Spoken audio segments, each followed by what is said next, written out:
Commissioner Rubenstein, Here. Commissioner Stedjink, Here. Commissioner Campbell, Here. Commissioner Niblin, Here.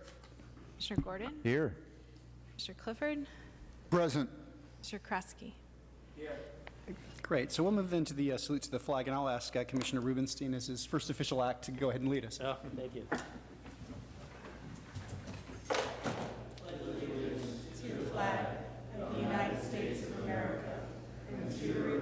For which it stands, one nation, under God, indivisible, with liberty and justice for all. Thank you, and welcome, Commissioner Rubenstein. Thank you. So that'll take us then to administrative business. And the first item of administrative business we have is approval of the order of agenda. Commissioner Clifford. I move to approve the order of agenda. Commissioner Gordon. Second? Okay, we have a motion to second. Why don't we go ahead and vote? Okay, it looks like that's unanimously approved, 7-0. There are no minutes to approve, so we'll move past approval of the minutes. Designation of liaison to the City Council meeting of May 14th, 2018. We have Commissioner Clifford designated for the 8:01 Fassler call-up. And yes, I'll be there. Excellent. Thanks so much. And I also wanted to point out, no liaison needed, but this is the meeting date that the City Council has moved all annual reports to, and it's a study session. It would start at 5:45 for all commissions and committees. Excellent. So I think it'd be, in all of our, to the extent we can make it anyway, it'd behoove us to try to be there for that meeting. So then we're moving on to oral communications, and this is the portion of the agenda that's available to the public to address the Planning Commission on any issue within the subject matter jurisdiction of the Commission that is not on the agenda. The time allowed for any speaker will be 3 minutes. I don't have any speaker cards. I will just make one check to see if there's anybody who wants to address the Commission. I don't see anybody under oral communications, so we'll move on. We've got no consent items, which then takes us to the first item under new public hearings, CDP 39017, and this is file number 2017-029. I was going to go ahead and read the whole spiel here, but it looks like this item is, we've got a request to continue or an indication this item should be continued. Yes, after the publication of the agenda, it was determined that there was a misunderstanding about the heritage trees on site, and so we need to do some further analysis of that. And so we're asking that this item be continued to a date uncertain. We will go ahead and renotice. Okay, so do I have a motion to continue this item? Commissioner Clifford, I see your light on. Yes, I will move to continue this item. And Commissioner Gordon, I saw your light as well. Second. Okay, we've got a motion and a second to continue this item. Let's go ahead and vote. Okay, unanimously approved, 7-0 to continue this item to a date to be determined.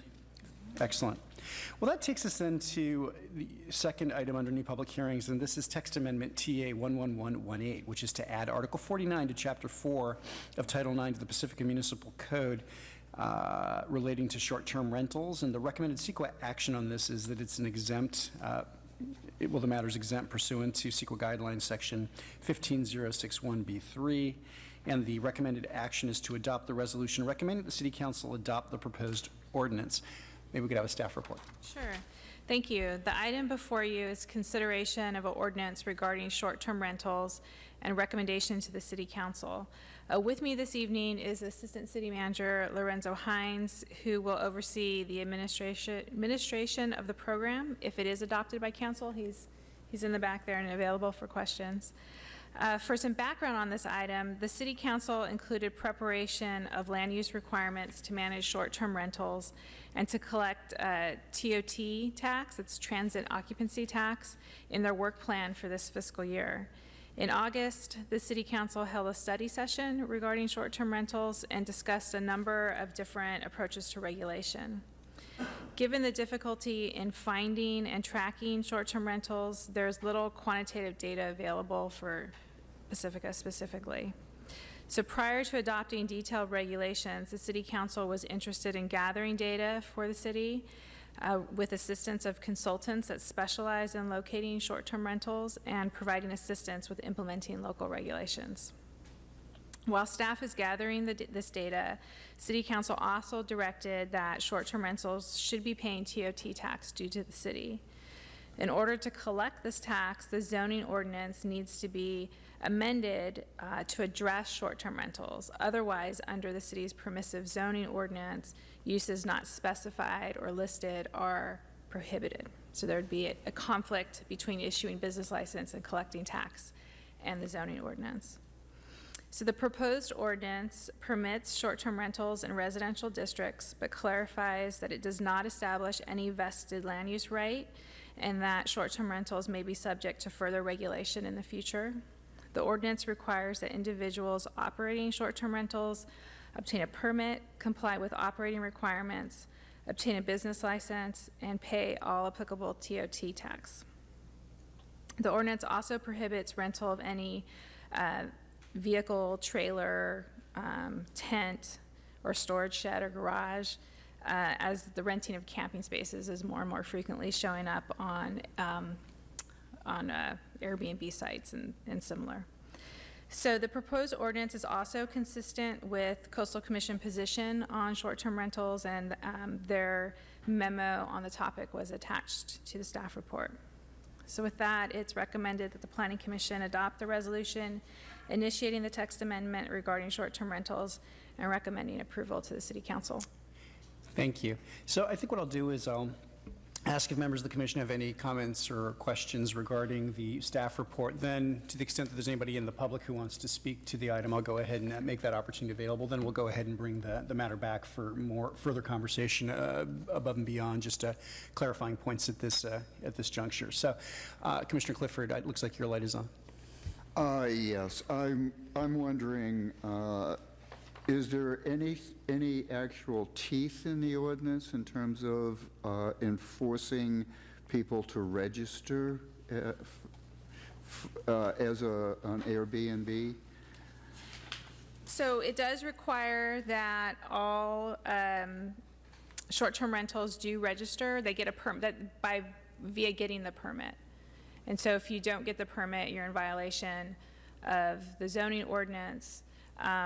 These consulting firms that assist cities with tracking will make the initial notice of violation, assist us with that, and then ultimately, if they don't comply, it would become a code enforcement issue. Okay, so code enforcement will be in charge of actually enforcing this, and fines are something that the city council will decide on when they get this. Right, they're already, for I guess you'd call them, misdemeanor violations of the zoning ordinance. They're prescribed in the code.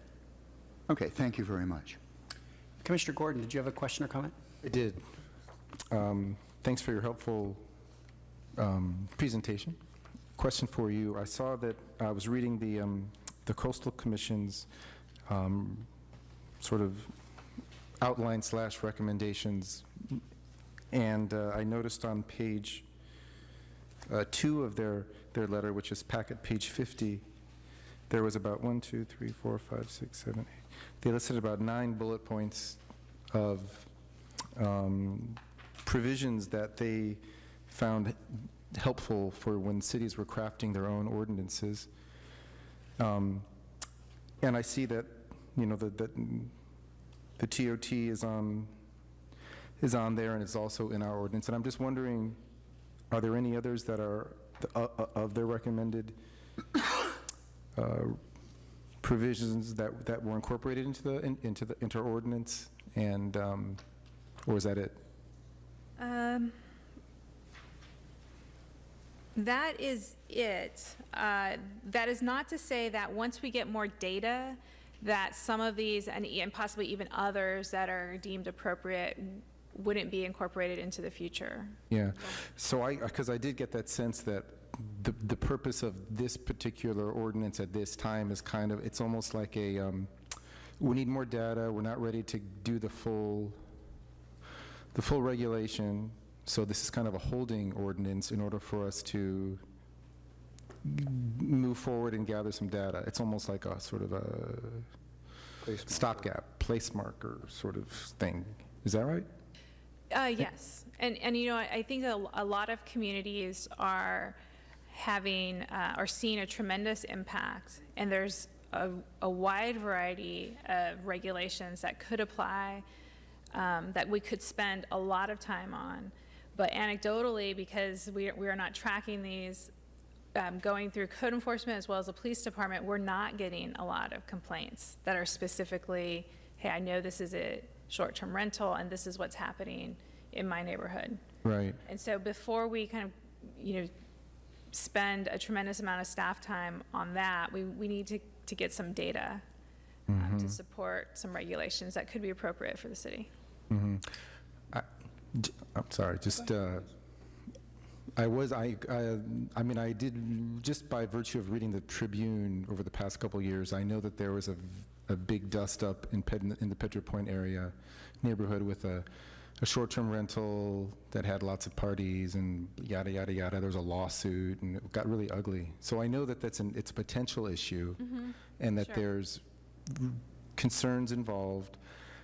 And I did notice that this was, even though I understand it's a stopgap, I do get a little concerned because it's really light in terms of its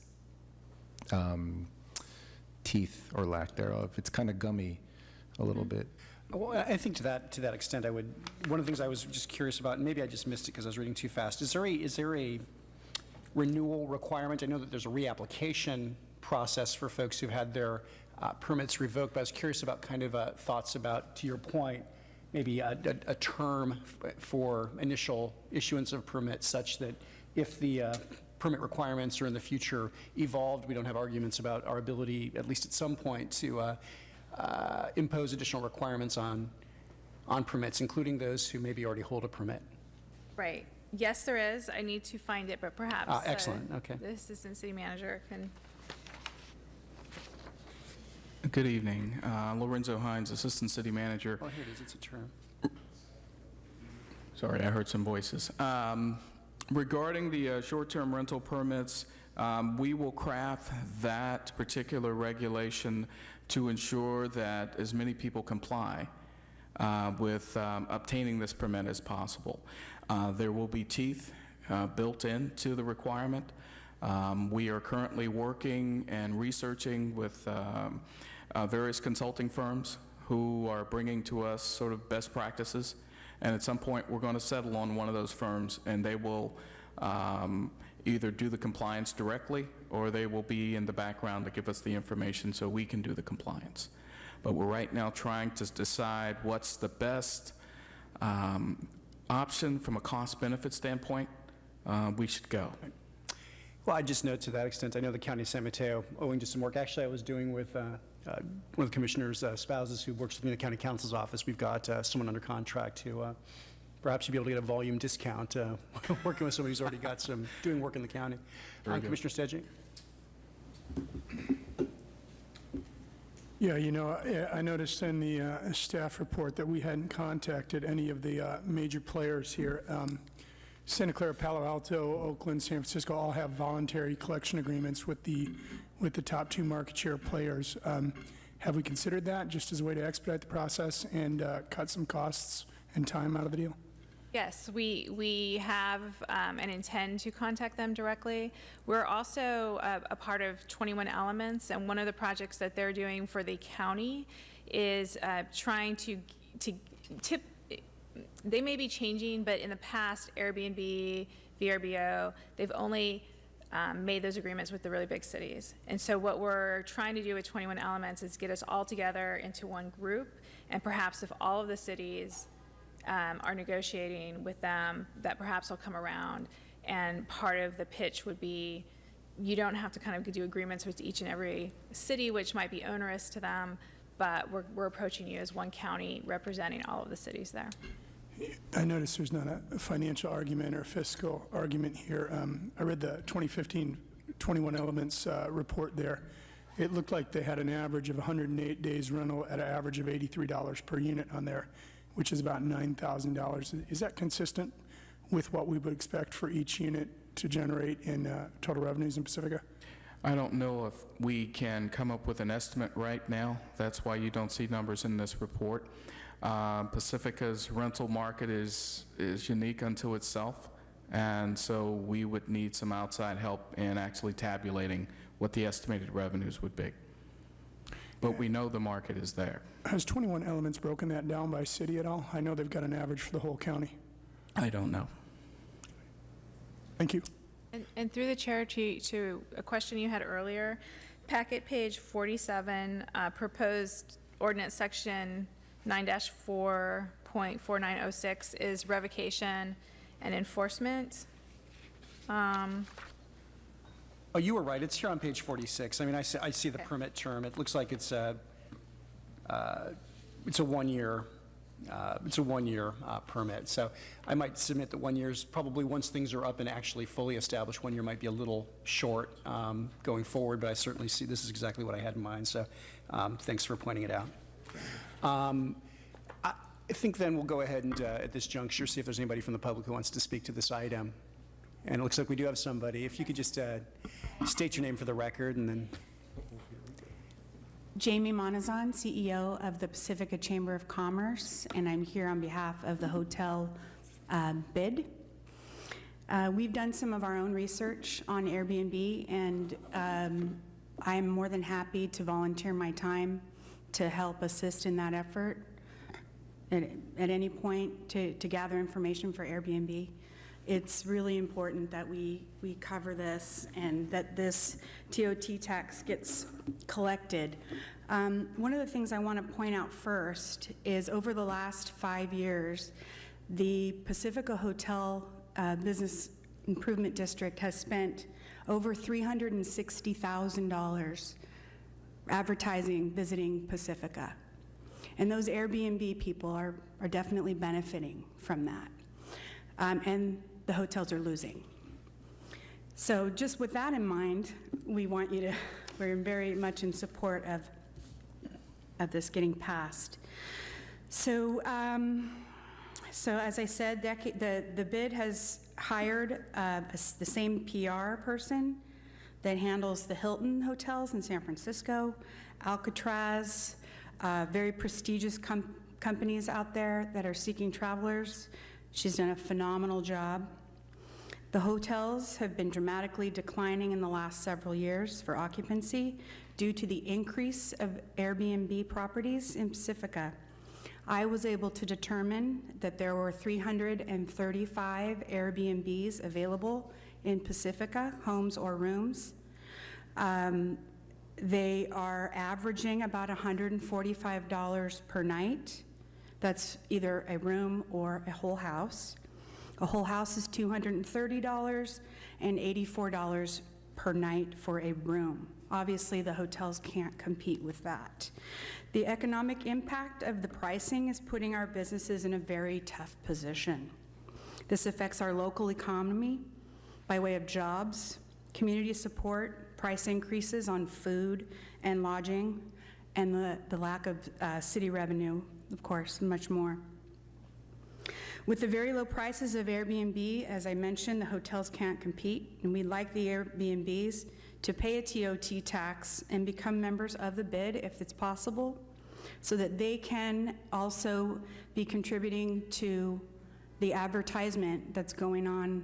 They can pay their share for all of the advertising that's going on through the bid. Okay, and the reason I put this up here is because these are all the last 12 months. These are all articles, letters, editorials, different magazines, and all throughout the world, really, that we've been advertising in for Pacifica. And that is it for now. I would just like to say that we really support the Commission's recommendation to City Council of having a TOT tax, and would prefer to have more conversation with the city about getting them involved in supporting the efforts of getting people to Pacifica as well. Thank you for your input and your work. Thank you. Is there anybody else who wants to speak to this item? Does that speaker have any documents? Good evening, Rick Dialba, resident here in Pacifica, and we just want to note our opposition to all of this. We feel we're already overregulated and overtaxed as regular citizens here in town. And just adding this is obviously more regulation, more tax, which, we're tired of being taxed. We're taxed everywhere we turn these days, not only me, all of you as well. So for the government to come in and just say, oh, look, here's a niche, let's get money from them, we're against that. We oppose it. If indeed this is all going to go forward, no matter what people from the community say, then we want to be included, if we do happen to have an Airbnb, in the advertising that she's talking about. Because in my mind, in a very simplistic way, if you're taking money from us, what are we getting back? If you're taking money from us, what are you going to do for us? Or are we just giving you money to do who knows what, and we get nothing back? And if that's the situation, then, very unfair, not good.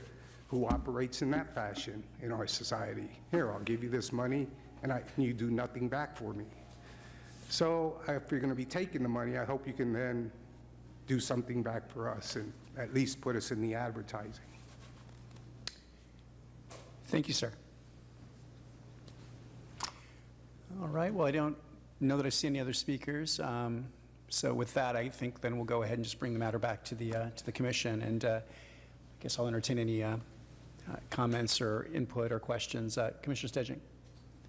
I'm curious if the first speaker had a list they wanted to submit of those 335 Airbnbs active in Pacifica. Yes, I got that from the Airbnb website. Great. If you're going to submit those documents? Absolutely, I'd be happy to. Okay, well, if it's submitted, then it'll become part of the administrative Great. record. Thank you. My question is for staff. Is it our belief that these Airbnb units cannibalize the tot tax, cannibalize hotel sales? It's hard to say, but we know that there is a market here in Pacifica that should be subject to TOT, business license, and a permitting process. That's what we know. And so like all of the other commercial entities here in Pacifica, they've got to be part of that equation. And so that's what we do know. As far as its impact on the hotels, one can make that conclusion, but for right now, what we know is exactly that there's a commercial activity going on that isn't subject to the regulations that the other commercial activities within the city are subject to. So we're trying to level the playing field. Is it accurate that the occupancy rate at the hotels has dropped over the last few years? I don't know. Tina, I'm curious if you're aware of that. I am not aware of that. So it sounds like maybe the first speaker might be if we as a commission were inclined to hear from her, she might have some data on that. Sure. Did you want to speak to that item? Actually, I have an owner of a hotel here, so he can speak for himself. Okay, so I guess we'll go ahead and entertain one other public comment then. Good evening. My name is Dylan Patel. I've been on Rockaway Beach operating the Seabreeze Motel for the last 20 years, and I've been in motel business for 30 years in Pacifica. Due to Airbnb, our occupancies have dropped. In the summer, we will not have much problem, but now in the winter time, where everybody's renting the rooms out, without any permits, without any business license, they're taking business away from the hotels. We don't have a problem if they have a, file for the business license, they do it, everything is legally right, pay the taxes and this, we don't have a problem. But like when you have 300 Airbnb going up, and only about, I think, 40-odd people have applied for the business license, doing it right way. So the city is getting the TOT back. And another thing is the inspection. When we have an inspection every year from the fire marshal, I'm sure the Airbnb probably some of them don't have smoke alarms and this and that in the room, which is required by law, and it's for the safety. So that's another thing we're supposed to be looking at. When we say the Airbnb have a parties and this and that, you don't know who's renting. But at least the city should know how many Airbnbs are applying for the license and the business license. So we would know. So our occupancy is going down a little bit at a time, and I can see that in everywhere. Because when you have somebody coming from, say, for example, somebody booking rooms from Germany or as a group, instead of going to the hotel, they would just get the whole house, and it would be cheaper. But if they don't have a business license, we are losing business. That's another revenue we are losing. So it's going down, actually. Thank you, Mr. Patel. Okay. Okay, well, go ahead. I noticed on the, in the text here, it says that they would obtain a business license and pay all tot tax to you. Is that retroactive or back to the calendar year, or what is that? That would be through the, That would be, we haven't decided whether or not it would be retroactive. I think the most, probably the best way to do it is to do it going forward. And that's probably the approach that we'll take. And is that fee then $25, or is there no fee for those renting less than 3 units? We will establish that fee. And right now, I don't have a level for that fee. I would suggest that it be as low as possible, maybe even $1. Thank you. Commissioner Campbell. My question got answered. Thanks. Thank you. Commissioner Clifford. One of the speakers mentioned the BID and wanting to be part of the advertising if the TOT was passed. I wanted to be clear that the BID is not paid for by the TOT or the business license. That's a separate group, and I'm pretty sure the Chamber of Commerce, which I think manages that, would be more than happy to have any of the Airbnb entities join. Would you come to the mic and say that? I apologize if it came across that was not what I meant. The TOT tax is completely separate than the bid, just that the TOT tax comes from the hotels is really all I meant. But yes, indeed, we would love to have the Airbnb folks as part of our Chamber of Commerce and as part of the efforts of getting people to Pacifica. Thank you very much. So I had just I'm sorry, I see a light. Commissioner Gordon, go ahead. Thank you, Chair. I'm in favor of the ordinance. It seems very fair, and I look forward to seeing it develop as more data is collected. And a question for staff is, does the TOT tax, does that go into the general fund? What exactly happens to it? The TOT tax rate is 12%. We currently collect roughly $1.7 million annually, and that flows directly into the general fund to support the city's general operations. Thank you. I just had a couple of questions myself, and I think that if I understood the planning director, I guess I just want to double check, I guess. So we haven't really received a significant number, a material number of complaints regarding impacts related to these kinds of uses? Right. We have not received a large amount of complaints, but when the few that come in are connected into my office, Yeah. there are things that we have to do. Right. We've heard instances of too many people in the house. The Right. parking in the neighborhood goes away. There's a lot of noise.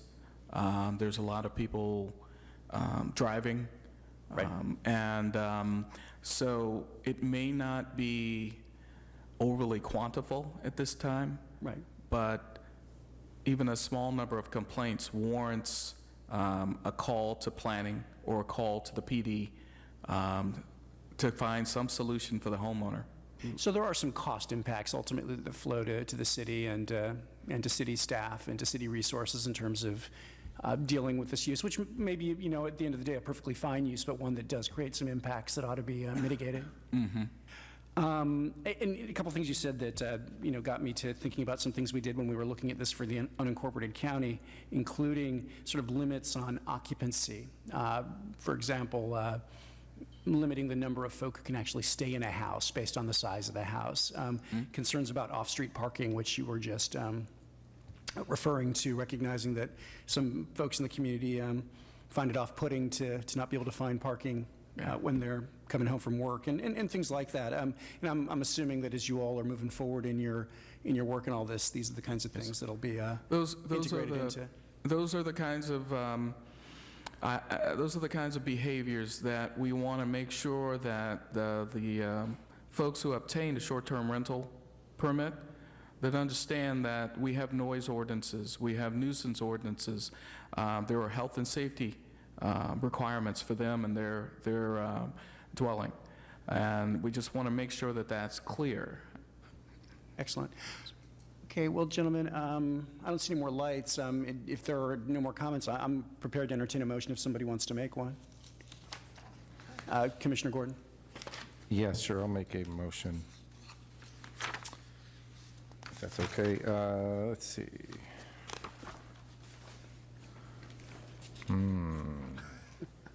Let's see. So the motion is to adopt the resolution included as attachment A, initiating text amendment TA-111-18 and recommending approval to the City Council. And Commissioner Campbell? I enthusiastically second this motion. Okay, well, we've got a motion and a second. Why don't we go ahead and vote? Okay, it looks like unanimously approved on a 7-0 vote to initiate the text amendment through the adoption of that resolution. Thank you.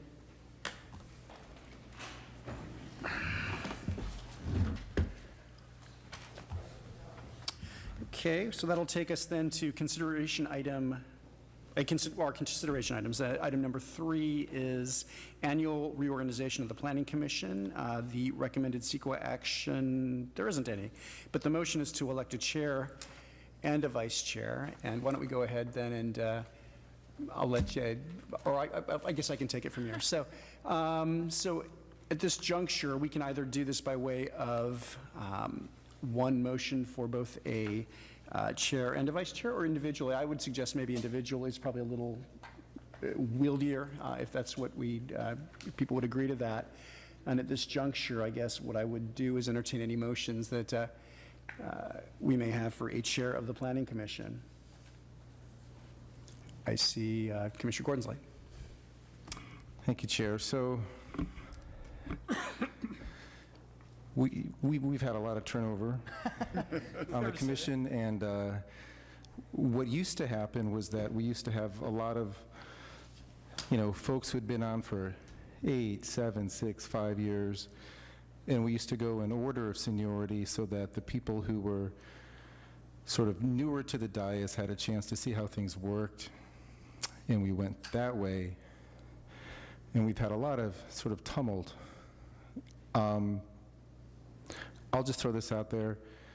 I'm thinking I would, in the interest of starting over, I would nominate the most senior person on here, who's Commissioner Campbell for chair, if he would accept the nomination.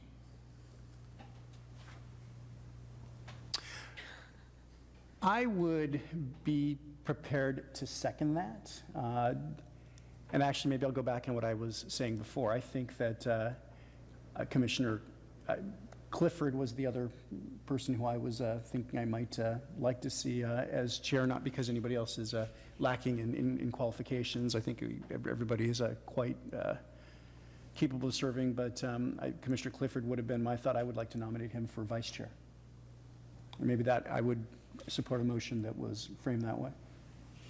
Sounds good to me, too. Do you want to do it? So would you accept? I'd do it. I would accept. Thank you. Appreciate it. Commissioner Clifford? I would also accept the vice chair.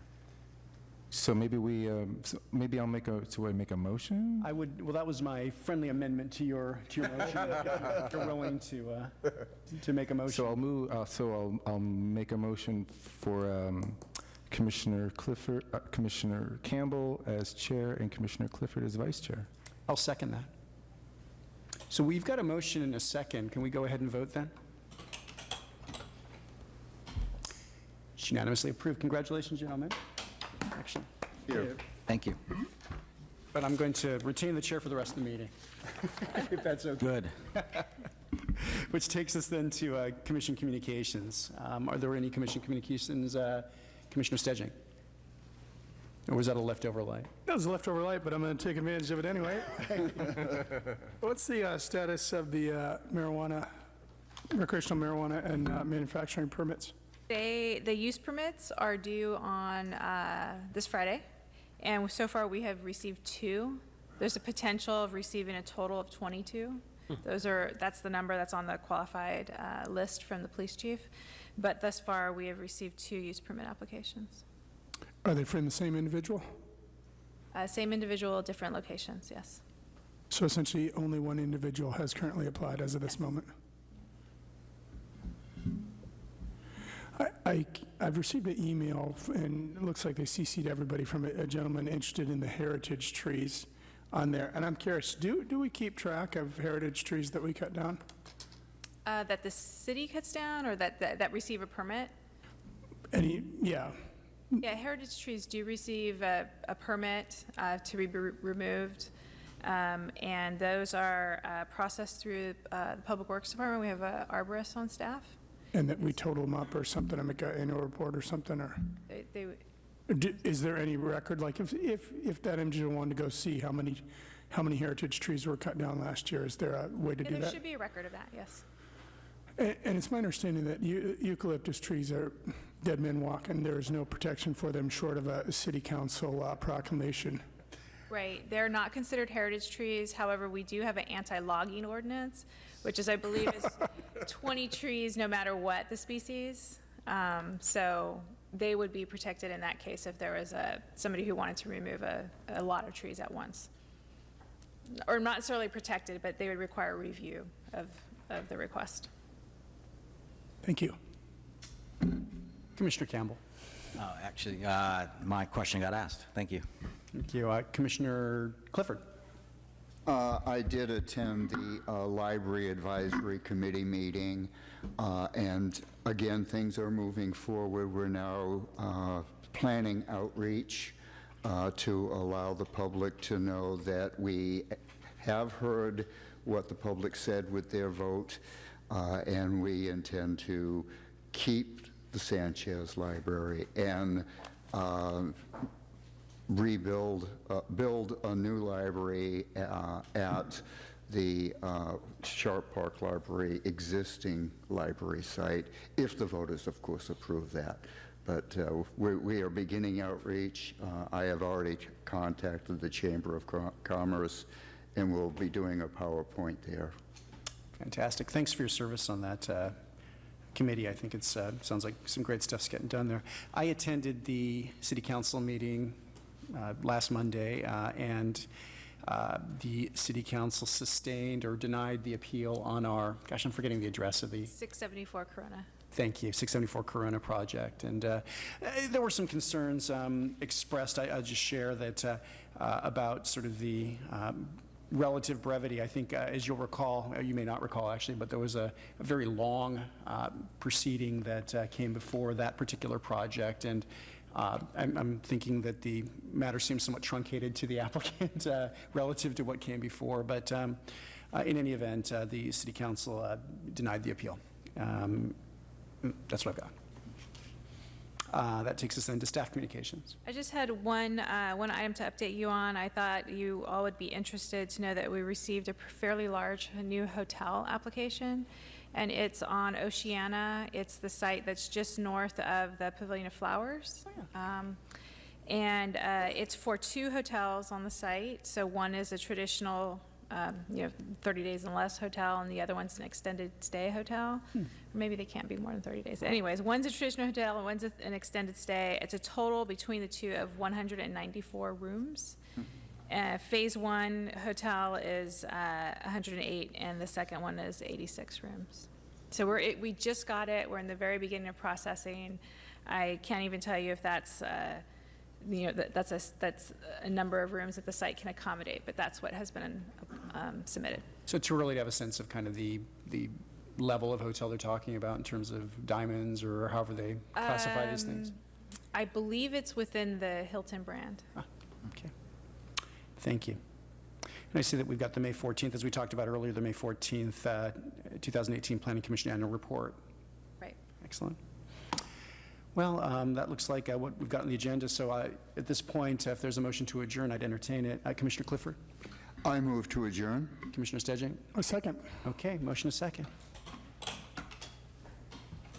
Okay, well, we've unanimously agreed to adjourn. Thank you.